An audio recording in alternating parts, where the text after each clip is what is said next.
One of the problems you may encounter when handling your dog is popping. It's a relatively easy problem to solve if you've done your basics.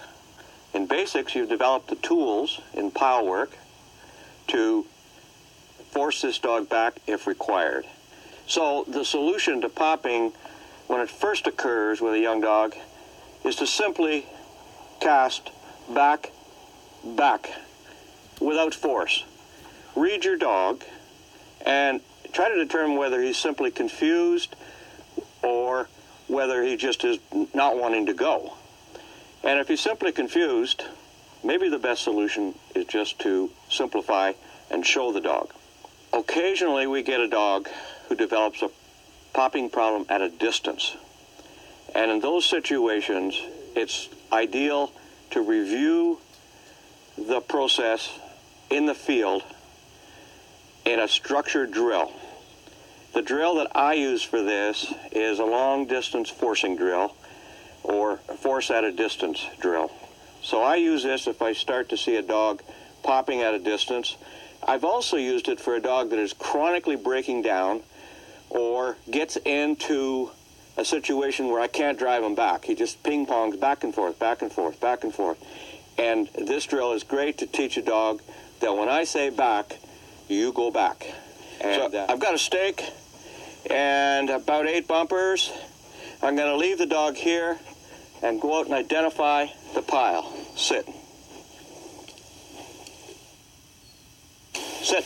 Up. Up. Up. Up. Hey. Up. Sit. Sit.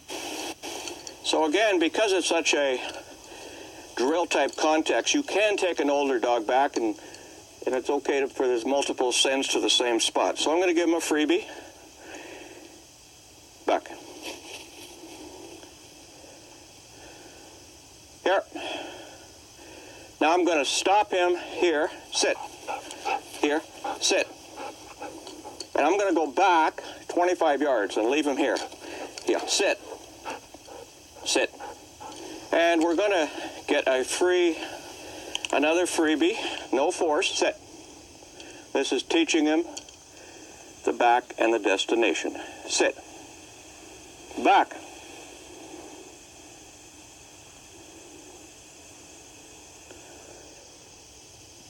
Good boy. Here. Sit. Sit. Now, if there's any uncertainty at all, you can repeat that. It's a hot day. I'm not going to repeat it with this dog.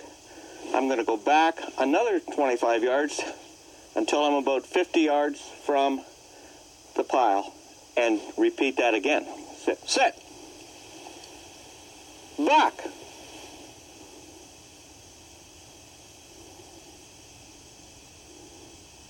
Good dog.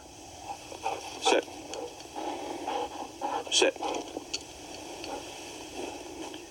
Now, we're about 80 to 100 yards from the pile, probably closer to 80. I'm going to leave him here, go back another 25 yards, and this time I'm going to force him back. Heel. Heel. Sit. Sit. The procedure here is I'm going to throw up my hand, say back, and as he's turning or has turned, I'm going to nick him and repeat the back.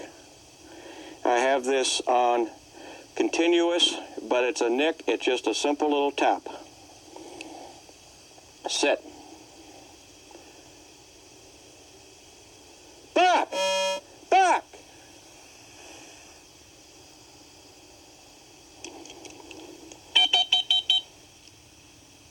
I'm going to receive him just up by this gap, and I'm going to go back even further. Sit.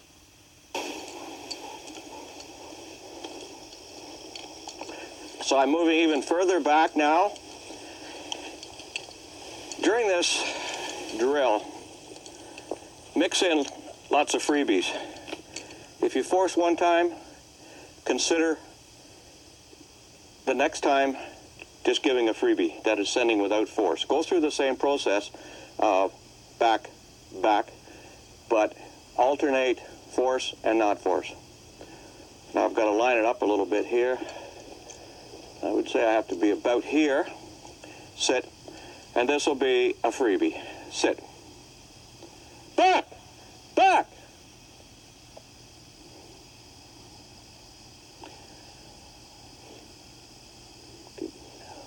Good! I'm going to receive him, and we'll move back even further. Sit. Sit. Sit. So I've moved back. I'm going to send him from here again.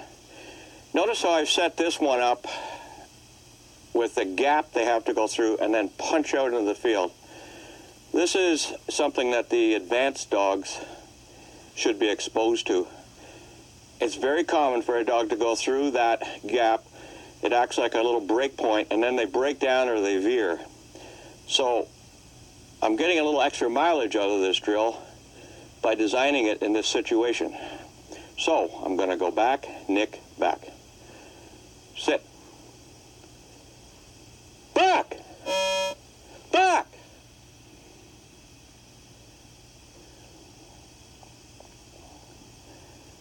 Okay, this time, I'm going to let him come all the way back here.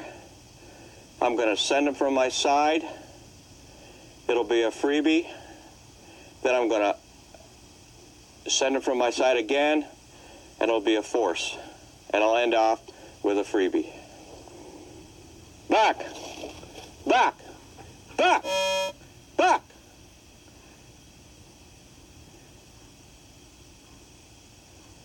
So that took him by surprise, and it was an excellent opportunity to put that force into when he looked over his shoulder.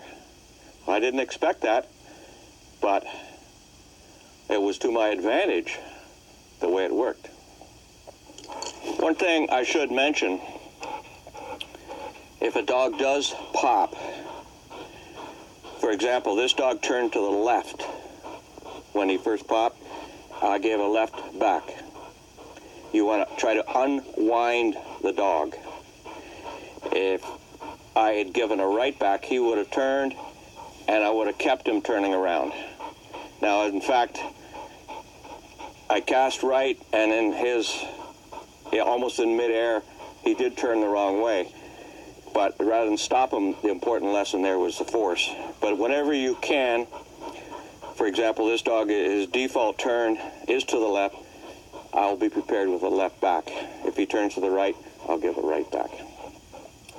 Okay, to finish this drill off, we go back just a little further, line them through, end off with a freebie. Mix it up. It's not precise that you do the sequence, but you want a series of remote forces interspersed with some freebies to a taut blind. And maybe you might repeat this in 2 or 3 days and evaluate the response in the field. After this review, he's prepared in the field. Oh yeah, I remember. And you're all set.